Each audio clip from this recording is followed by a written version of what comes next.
Hello, everyone, and welcome to Slash Film Daily for April 3rd, 2019. This is Slash Film Editor-in-Chief Peter Soretta, and joining me on his podcast is Slash Film Senior Writer Ben Pearson. Hey, what's going on? So, we are still at CinemaCon, the convention for movie theater owners, where studios come from Hollywood to showcase their next year plus of films. This morning, we saw the Universal panel, where they showcased all their big films for the next year plus. And we'll get to that in a second, but I do want to plug something that's on the site right now. Yesterday, me and Ben went onto the show floor here at CinemaCon. It's not like the Comic-Con show floor. It's kind of weird, right? It's features like all kind of new cinema innovations, like new seats and new concessions. And I forced Ben to try all the future of cinematic concessions, and he came out of that mostly liking everything, right? I think so, yeah. I was shocked at the batting average. You know, everything seemed to work out pretty well. What was your favorite thing that you tried? I mean, I said it in the video, so people will have to go there to find out, but we'll link it in the show notes, so I'll encourage you to check that out. And I mean, there's some really fun, ridiculous kind of things in that video, so check it out if you're interested. Yeah, we'll link that in the show notes. Okay, so Universal, there's too many movies here to list off and say, you know, look forward to this, but we'll talk about Hobbs and Shaw and Cat and what are some other big I mean, I feel like they talked about so many things yesterday. Downton Abbey, yesterday, yeah, Good Boys. We'll talk about all of them. We're going to talk about every single one. Let's start off first with Illumination Entertainment. Chris Meledandri came out. I'm always fascinated with the figures that they're throwing out at these theater goers, and he announced that Illumination Entertainment has been around for less than 10 years and has made $6 billion at the box office. Yeah, it's very impressive. It's scary. Yeah, especially since a lot of those movies are sort of, you know, there's a lot of like fart jokes and stuff, and, you know, Hollywood, we always talk about them learning the wrong lessons, so hopefully people don't see that as like an integral part of their success. Well, speaking of fart jokes, we saw like a new trailer for The Secret Life of Pets 2, and I mean, when I saw the first trailer for the first film, I was actually really excited for this. Like the premise of to see what our pets do when we leave them at home and we're not around. That's kind of cool. And at the time, it didn't occur to me how much that premise is kind of like Toy Story. Mm-hmm. And then the movie kind of was kind of an echo of the original Toy Story. Right. What is your relationship with that original Pets movie? I wasn't a big fan of it. I thought the voice actors were all like well cast, but the story didn't do much for me, and I wasn't a huge fan. But they showed a new, like, basically an extended trailer for The Secret Life of Pets 2. I don't think we've seen a ton of like individual character trailers so far, but I don't think we've known what the real thrust of the plot is, and that was sort of revealed in this trailer where Max, the dog who was formerly voiced by Louis C.K., but now is being voiced by Patton Oswalt, who's like the lead dog, his human boy is going to preschool, and the pets sort of freak out and try to find the little kid when he goes to preschool, basically. Yeah, and Kevin Hart's Snowball character gets to be a superhero in the movie, kind of I guess, Captain Snowball. And there's actually this, like, 2D animated sequence that's like a fantasy sequence. It is weird to see in Illumination. Yeah, I think that's the first time they've done something like that. The story seems very convoluted. Incredibly. Yeah. You know, there was a joke with, there was a dog that went into a litter box and came out, exclaiming that, you know, he found some treats and he just ate some treats. Yeah. So that's the kind of humor you're dealing with there. Yeah, pretty gross. Yeah. And then there's like a cat, you know, throwing up a hairball on its owner. Like sort of typical, more broad, generic pet humor is in there as well. So I feel like this movie's gonna make a lot of money because people love this stuff. I was surprised. The reaction from the CinemaCon crowd, it's mostly like, you know, middle America theater owners, was insane. It was like, you'd think this is the biggest movie here. Yeah. Okay, let's talk about A Dog's Journey. This is the movie Dennis Quaid. It's about a dog who lives many lives, and basically over the course of, I don't know, it seems to me like they should have done this with Cats, because Cats had 9 lives, right? Oh, right, yeah. But I guess we're seeing this dog kind of develop these attachment with these humans and then eventually die and then go on to its new life. which to me seems like torture. Like, why do I don't want to see a dog die in a movie in the first place, but this dog dies many times. Several times in several different bodies, yeah. Yeah. This is a sequel to A Dog's Purpose. And is it a sequel? It's written by the same person, but is it like... I think it said in the trailer, the story of A Dog's Purpose continues, or something like that. Okay. That's what I got out of that anyway. Or maybe it is just like sort of in the same cinematic universe or something. Yeah, I thought that, but maybe you were right. But it seems so generic and emotionally manipulative. Yeah, and this one, like, the dog is looking after Dennis Quaid's character's daughter, and instead of him, which I guess the first one is about. So it seems a lot like the original. I didn't see the original, but from those trailers, it's like more of the same kind of thing. Yeah, I didn't see the original as well. I know we all have pets, and we love our pets. I have 2 dogs, and I love them. But this trailer ended, I think, with the quote of the dog saying, "Loving people forever is my reward." And I was just like, there's something so wrong about this. Yeah. Because, like, that's how I think, mankind thought about pets, but I think that we're kind of developing a more complex, ideology and relationship with our animal, companions. And I don't know if this movie is going to delve into that at all. Yeah, not at all. Jason Blum came out. He runs Blumhouse. They he kind of had this whole thing about all the successes they had over the last year. Mm-hmm. And he was teasing up an action thriller, The Hunt, written by Damon Lindelof. We saw a logo. That was about it. So we didn't really learn anything there. But he did show an extended trailer for Ma. This is the movie starring Octavia Spencer. It's a thriller. A bunch of teenagers ask Octavia Spencer's character to buy them booze, and she offers to provide them with a place to party, and then it's in her cellar. And I guess she develops this relationship that kind of turns creepy. And I guess in the intro they said this is a thriller about the effects of childhood bullying and long-term revenge, which I think tells you a little bit more about it than the trailers have kind of... Yeah, and there's... I know at least one trailer is out officially, so you can watch that. Maybe we can link to it in the show notes if we remember. But it's basically what we saw is just a slightly longer version of that. So we didn't really learn anything new about this movie. Yeah. It's Tate Taylor, the director of The Help, directing Octavia Spencer again in a totally different type of role for her. But yeah, I feel like, you know, anybody can just check out the trailer and decide for themselves, like, what you see is what you get, it seems like, with this one. I think the fun here is seeing her doing something completely different than the rest of her career. She's not a maid, she's not in a period piece, you know, the kind of stuff that she's become known for or pigeonholed into recently. Yeah, and also seeing, like, a totally different side of her acting ability. Mm-hmm. But, okay, next up, Will Packer came out. He's the producer of Night School, Girl Trip, some big successes. He told a story about how he actually snuck into this convention when it used to be called Show West, and he snuck in as press, and he, like, sold his first, like, small indie film to exhibitors, like, going to them, just like approaching them at bars and stuff. That was a fun story. Yeah, so his career started here. He's back today with Little, and when we were walking the show floor and looking at the posters, you pitched this to me. This is basically the opposite of Big. Yeah. And I think that's what it is. But interesting, I didn't know the main star of this, the girl from Blackish. Mm-hmm.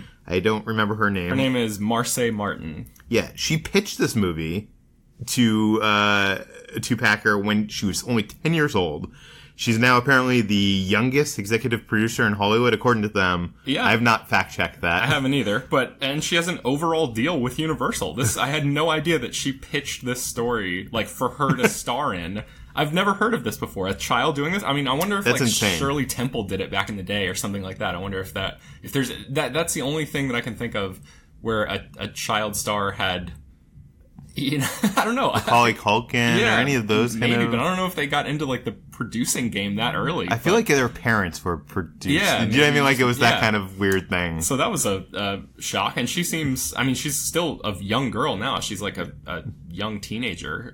So, yeah, I'm sort of like, I look at this movie through a new lens now, knowing that this was her brainchild of an idea, and she sort of conceptualized this whole thing from the ground up. She's an EP on this movie. Yeah. It's kind of crazy. And this is directed by Tina Gordon. It's an African-American female comedy. It's, it's about this hard-ass boss who kind of, for what, did they explain how she turns a little? Was there? Yeah, so Regina Hall plays the boss, and she's just being mean to people in front of this little girl who seems to be not like a main character at all, and she has like a magic wand, and Regina Hall's character insults this little girl, and the little girl says, "I hope you wake up little," or something like that. And then she wakes up in the body of Marseille Martin, this young child, and Issa Rae from Insecure on HBO plays Regina Hall's assistant, and so she's basically tasked with like raising her boss, this younger version of her boss.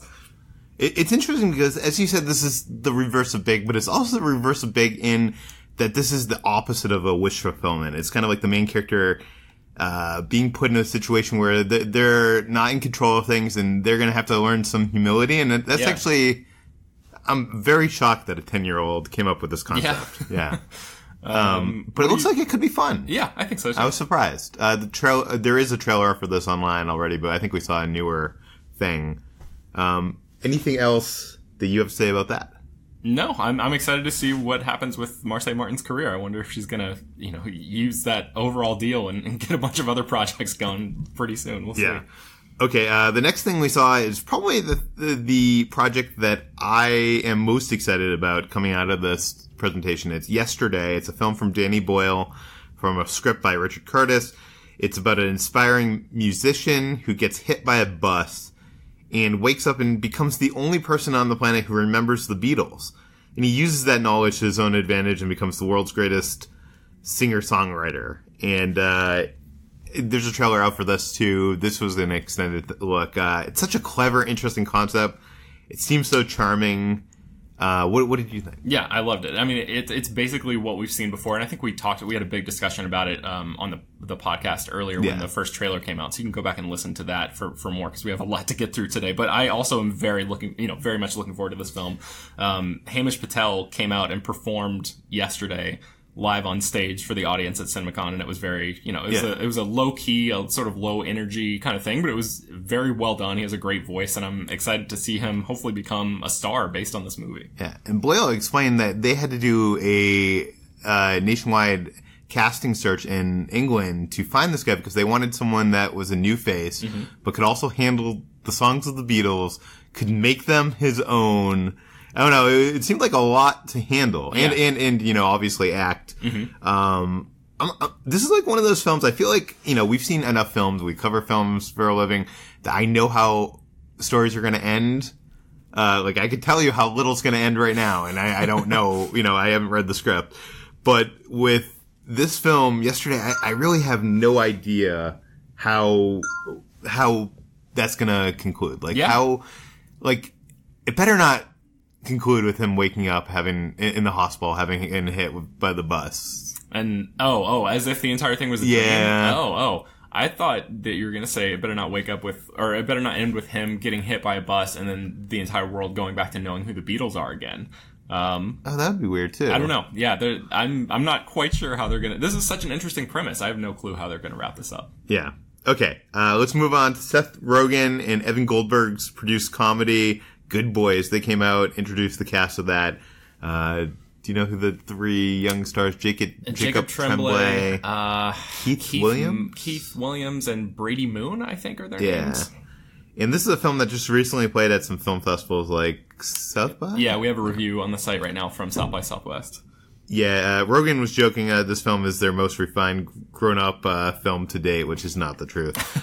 This is about three young best friends who are kind of like, they're worried about their first kiss and that kind of thing. But it's very vulgar. So, kids playing with sex toys, watching porn, totally inappropriate and hilarious. The trailer marks it as from the people who brought you Superbad, and it's totally in that line. Yeah, certainly. And I think, Jacob talked about it because he loves this movie, and he talked about it on his South by Southwest wrap-up episode of the podcast. You probably heard him there talk about how this movie has a lot of heart, and I think, some of that came through in the trailer, the extended look that we saw, but mostly they just concentrated on a lot of the jokes. And I don't even want to ruin them for you now, because that's like one of the worst things about going to see a comedy in theaters is like having all the good jokes spoiled. But there were some good ones in this footage that were not in the previous trailer. So hopefully they hold those a little close to the vest so people can be surprised and actually have some genuine laughs in the theater when they see this one. Yeah, this looked hilarious. This is probably my second, coming out of this presentation, my second biggest anticipated film. DreamWorks Animation came out. I actually didn't even remember that they had something on the books, but they have this film that was a co-production with Pearl Studio. It's called Abominable. Abominable. Yes. Abominable. Okay, sorry. And this is yet another Yeti movie. We just got one with what was that movie that came out?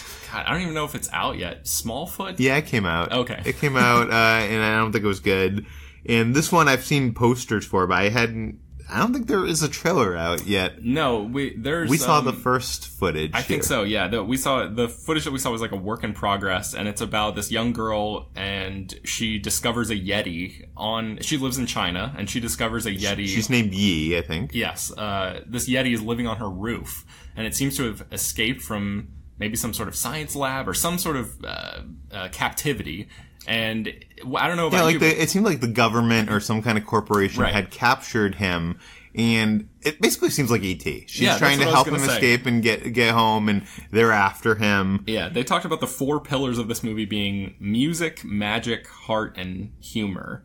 And the girl plays a violin that belonged to her dad, and at one point she finds the Yeti, and in this footage she tries to get the Yeti back to, I think, Mount Everest, which is where it's supposed to be living. And so there's all these beautiful sweeping shots of the Chinese landscape, and they talked about the cultural specificity that they're going to get into with this movie. But the girl at various points is like playing this violin, and like magical stuff is happening. Yeah. So what did you think about this one? This is probably the biggest surprise for me out of this presentation, because I was expecting this to be just a dumb, animated movie about a Yeti. And this seems like DreamWorks is trying to do a Studio Ghibli kind of movie. It kind of has that kind of magical fantasy aspect to it. And, getting to see this journey across China, and I'm sure this movie's going to do bonkers business because it's going to appeal to that country as well. What did you think? Yeah, I was surprised as well. I mean, there's a lot of, like, I love the magic aspect of it, how just lean into it. You're in the medium of animation, like, let crazy things happen that couldn't happen in live action. So I'm excited to see them really, like, taking full advantage of that. And even though this is just work in progress footage, it looked really good, the stuff that we saw. So I'm sure they have a lot of work left to do before this one comes out. But, very promising, I think. Yeah, I'm a lot more excited for that. Focus Features came out, and they showed a first trailer for Downton Abbey. This is the movie that picks up where the series left off. I guess the pitch for this is that the king and queen are coming to Downton. There's going to be a royal luncheon, a parade, a dinner. And this is throwing, their whole world into flux. Everything needs to be prepared. I don't know any of these characters. I have not watched the show. You haven't either. Which is a surprise, because it seems like the type of thing that you and Amy, I think, would watch. Yeah. Maybe you like the period kind of... I mean, like, opulent shots of the estate and very, like, gorgeous looking cinematography. And well, that's the thing that surprised me the most about this, is it looked so cinematic. And I've seen a couple episodes of the show, and obviously that was BBC or English television, whatever it was, and it's not high budget, even though they had some good locations. It looks so much more cinematic. Yeah. There's like tons of extras, horses, orchestras, these sweeping wide shots. Yeah, it looked very good. Would you see this without having seen the show? No, but I might go back and watch the show and then catch up with this movie. I don't know if I'll have time to do that before this movie comes out in theaters, but we'll see. Yeah. A movie that was not on my radar at all is a movie called Last Christmas. Yes. This is a romantic comedy from Paul Feig, who said his favorite movie of all time is It's a Wonderful Life, and he's always wanted to make a Christmas movie. This is his chance to make a Christmas movie. And Emma Thompson spent 7 years writing the story based on the George Michael's song, Last Christmas.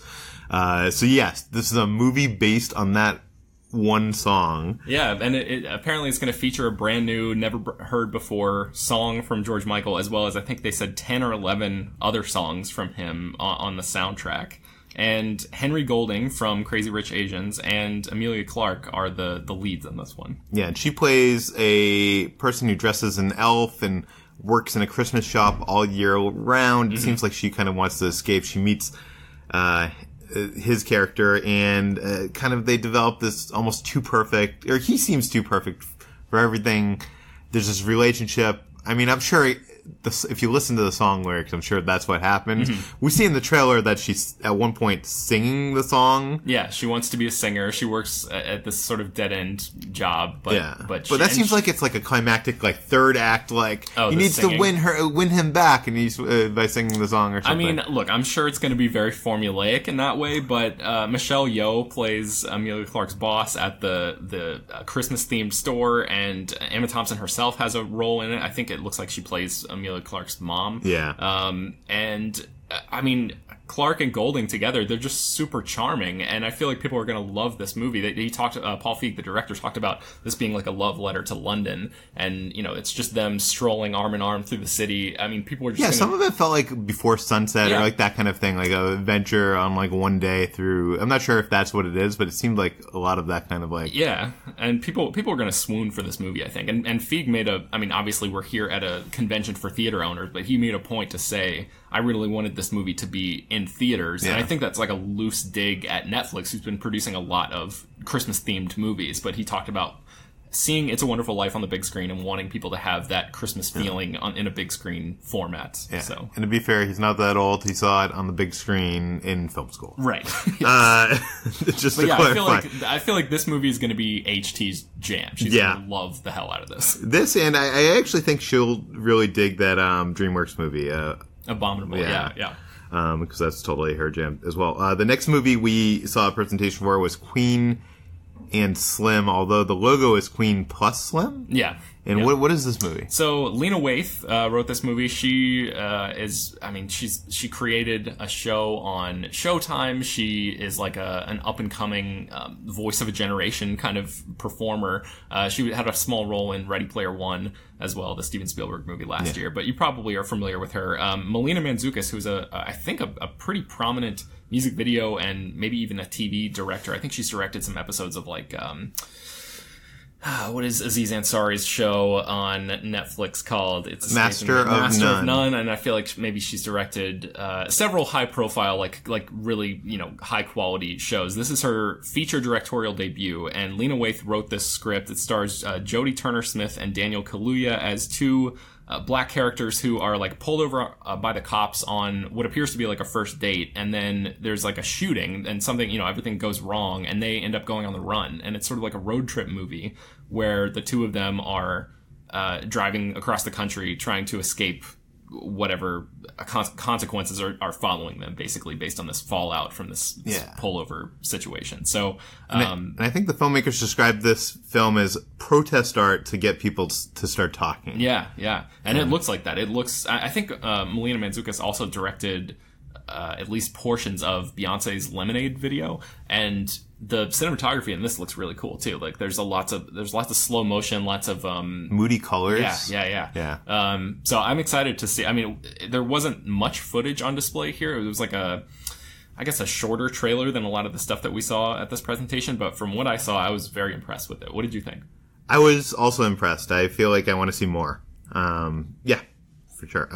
And one of our last films that we saw, Hobbs and Shaw. This is David Leitch's spin-off from the Fast and the Furious franchise. The ninth movie in the franchise. Yeah, and their first spin-off. And they showed, like an extended trailer, I guess? It's a new trailer that we haven't seen before. Yes. And what did this trailer show us? Oh my god, so many great action moments from these guys. If you thought that the first trailer was good and got you hyped up, wait until you see the giant set piece that ends this trailer. It is unbelievable. I cannot wait to see this. Yeah, it involves like a huge military grade helicopter and Yeah, and cars on the edge of a cliff. Yeah, car chases, and then the cars get linked up by chains, and then I think Dwayne "The Rock" Johnson hurls a chain into the helicopter, and then is like, the cars are all lifted off the ground by the helicopter, and he's like straining to keep it all together. It just looks so ridiculous. I can't wait for people to see this trailer, because I feel like people are just going to lose their minds. Yeah, this trailer made the film look globetrotting and explosive. The Rock talked about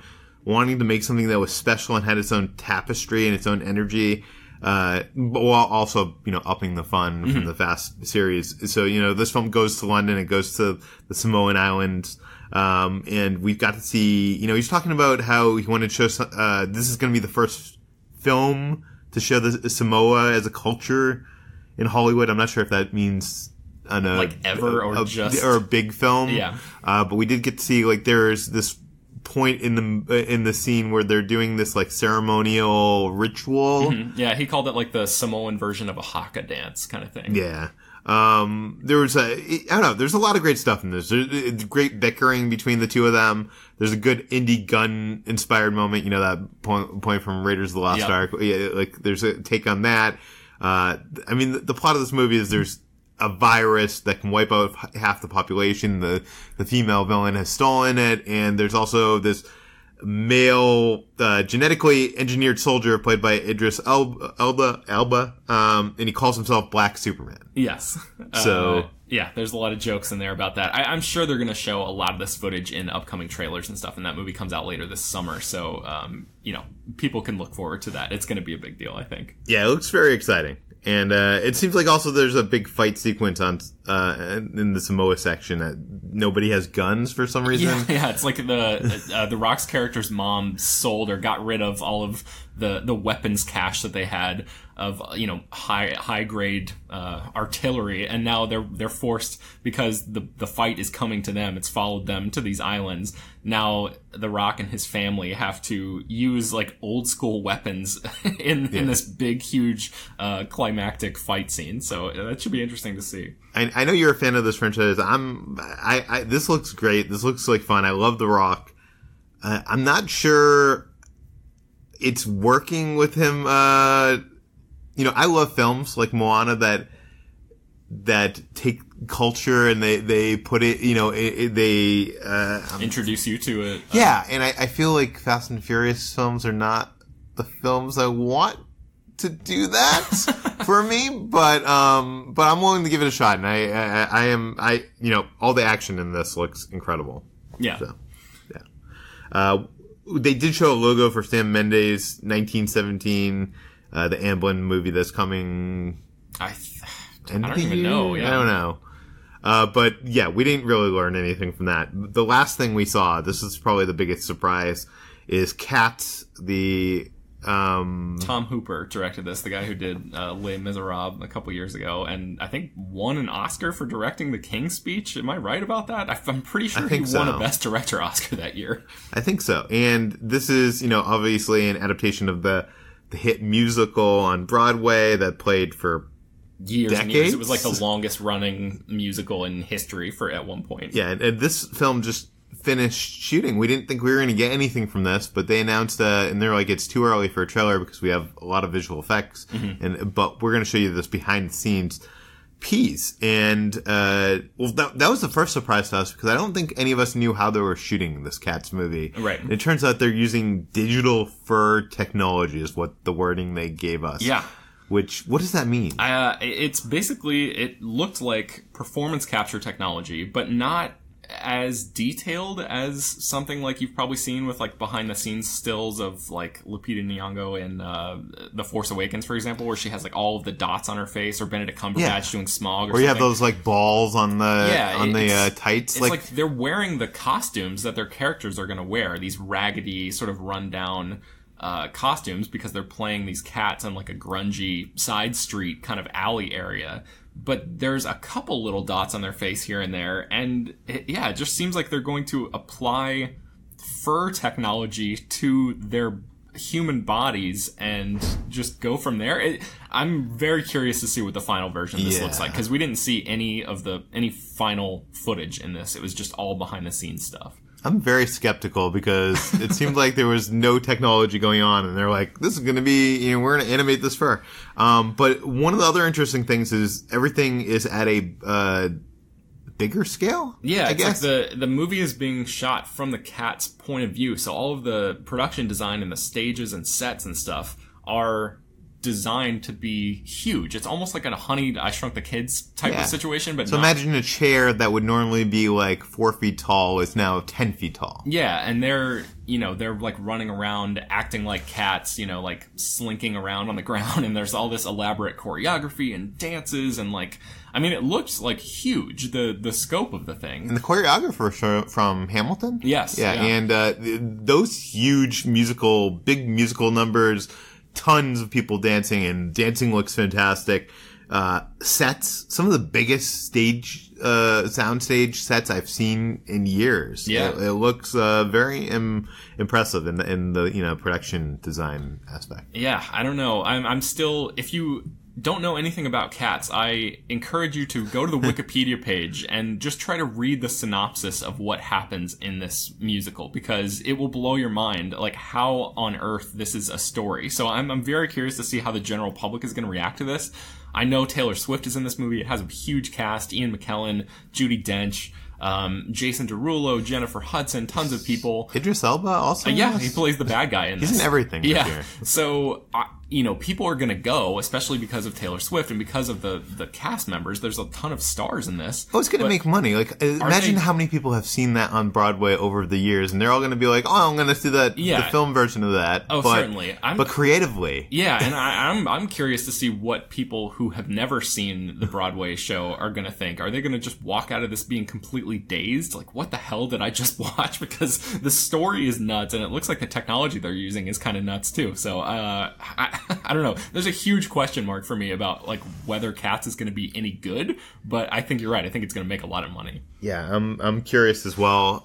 Okay, so that brings us to the end of that presentation, the whole Universal presentation. I think my two big takeaways were obviously yesterday and what's the Seth Rogen? Good Boys. Good Boys, yes. What were your favorites coming out of that? I have to go with the Hobbs and Shaw just because of my love for the Fast and Furious franchise. I also really like the yesterday stuff. Queen and Slim was a big surprise to me because I hadn't seen I don't think anybody's seen any footage from that yet. And then Last Christmas looked really, really charming. So I'm excited about that one too. Yeah. And next up today is the Disney presentation. This is the biggest probably presentation of this CinemaCon. We're hoping and expecting, Avengers, Star Wars, Lion King, all the big, Pixar films and stuff like that. We're expecting to see stuff from that. So we're going to try to record a podcast later tonight and release that, giving our reactions to everything we see during that presentation. And hopefully, you can hear that, in just a few hours. Yes. So look forward to that. As always, you can find all of our work at slashfilm.com. You can find this podcast, Slash Film Daily, published every weekday on all your favorite podcast apps. Please feel free to send your feedback, questions, comments, concerns to us at peter@slashfilm.com, and go to iTunes, write us a 5-star review, tell your friends, spread the word, and we will see you in a few hours.